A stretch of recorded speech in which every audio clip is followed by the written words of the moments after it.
کیا فرماتے ہیں علماء دین و مفتیان شرع متین اس مسئلے کے بارے میں کہ ایک اسلامی بہن کو رمضان المبارک میں مخصوص ایام آنے کی وجہ سے کچھ روزے چھوڑنے پڑے جن کی قضا اس پر لازم ہے؟ اس نے یہ سن رکھا ہے کہ شوال کے 6 روزوں کی بہت فضیلت ہے، تو کیا ایسا ممکن ہے کہ اسلامی بہن شوال میں اپنے قضا روزوں کی نیت سے روزے رکھے اور 7 شوال کے نفل روزوں کی بھی نیت کر لے اور یوں ایک ساتھ دونوں ہو جائیں؟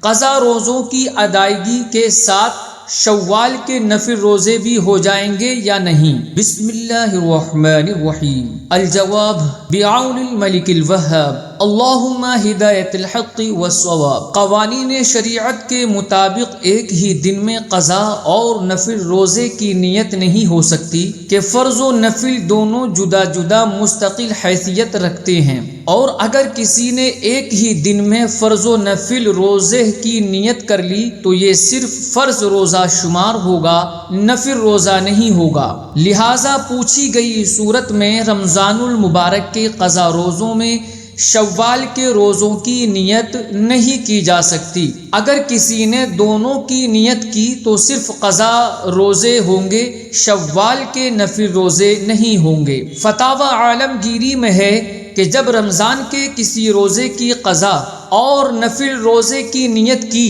تو امام ابو یوسف علیہ الرحمہ کے قول کے مطابق رمضان کا قضا روزہ ہوگا۔ یہی امام اعظم ابو حنیفہ علیہ الرحمہ سے بھی روایت ہے، اور ذخیرہ میں بھی یوں ہی ہے۔ رد المحتار میں ہے کہ جب کسی شخص نے فرض اور نفل کی نیت کو جمع کیا تو شیخین علیہ الرحمہ کے نزدیک فرض کے قوی ہونے کی وجہ سے وہ فرض ادا کرنے والا ہوگا۔ واللہ اعلم تبارک و تعالی ورسولہ اعلم صلی اللہ علیہ وسلم۔